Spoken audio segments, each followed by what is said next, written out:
ဒါ generator panel ပေါ့နော် generator ဒီကောင်းစဉ် generator number 1 panel ဒါ synchronize panel parallel operation အတွက် synchronize လုပ်တဲ့အခါမှာဒီကောင်းမှာလောက်ရမှာဖြစ်ပါတယ်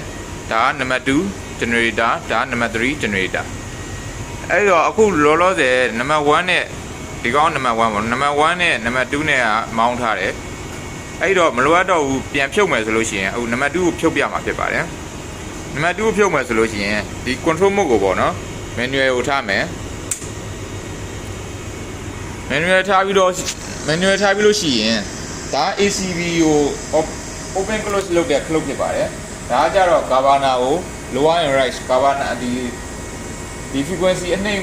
မြင့်လောက်တာဖြစ်ပါတယ်ဒီ governor ကိုအတိုးချလောက်တာဖြစ်ပါတယ်အဲ့တော့ number 2 ကို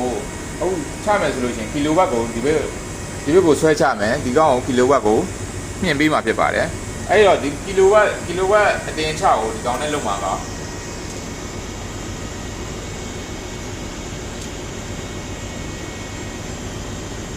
ဒီကောင်ကိုတင်မယ်ဒီကောင်ကို short မယ်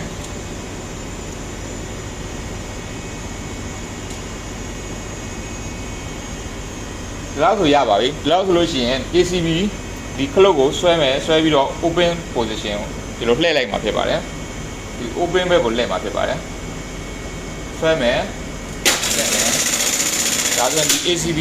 ဒီ ACB ပြုတ်သွားပြီဖြစ်ပါတယ်အဲ့တော့ synchronize ဒီ parallel operation ကိုပြန်ပြီးတော့ဒီ number 2 ကို ACB close လုပ်မယ်ဆိုလို့ရှိရင်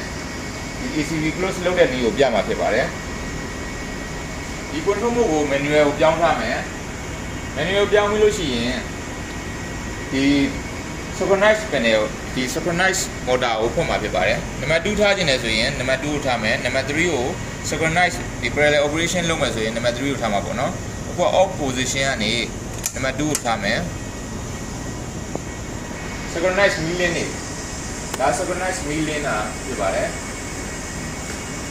ဒါ synchronize ဒီကောင်ကိုကြည့်ပြီးတော့မှကျွန်တော်တို့ parallel ACB close လုပ်မှာဖြစ်ပါတယ်ဒီ setting မှာကျွန်တော်တို့ ACB ကို close လုပ်မှာပေါ့နော်ဒီစနစ်ကွတ်တကယ်တော့ဒီ ACB close ဖြစ်တာစနစ်ကိုအတိဖြစ်ချင်တော့စက်တက်မှာလုံးလိုက်မှသူကစနစ်မှာကွတ်တိဖြစ်အောင်လို့လောရခြင်းသဘောတရားဖြစ်ပါတယ်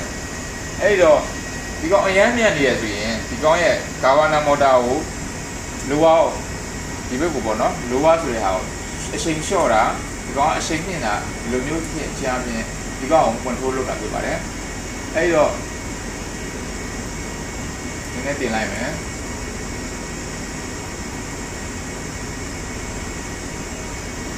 ပြီးတော့ဒီက ACB ကိုဆွဲပြီးတော့ close ဆိုတဲ့ဘက်ကိုလှည့်မှာဖြစ်ပါတယ်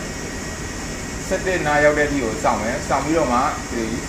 ဆွဲလိုက်မှာဖြစ်ပါတယ်ပြီးလို့ရှိရင်နည်းနည်းတင်လိုက်kilowatt နည်းနည်းတင်လိုက်တာဒီ motorization ဝင်မှာဆိုလို့ kilowatt နည်းနည်းတင်လိုက်တာဖြစ်ပါတယ်ပြီးတာနဲ့ synchronize ကို off ကိုမမိတ်ပါနဲ့ဒီ synchronize ကိုနိုင်ဝက်ထက်ပို့ပြီးတော့မောင်းထားတယ်ဆိုလို့ရှိရင်ဒီ synchronize motor လောင်ပြီးတော့ synchronize parallel operation လုံးမရတဲ့တက်ဖြစ်ပါတယ်ဒါကြောင့်မို့လို့ဒီကောင်ကိုပိတ်ဖို့မမိတ်ပါနဲ့ပြီးတော့ねကျွန်တော်တို့ kilowatt ကို share ရမှာပါဒီဘက်ကိုဒီကောင်ကိုပေါ့နော်ဒီ kilowatt ကိုမြင့်မယ်ဒီ kilowatt ကို short မယ်အဲ့တော့ number 2 ကိုတင်မယ် number 1 ကို short မယ်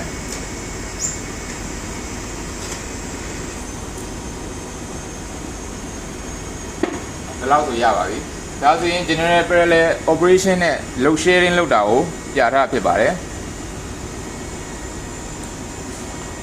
ပြီးလို့ရှိရင်ဒီ control mode ကို auto ပြောင်းပေးပါ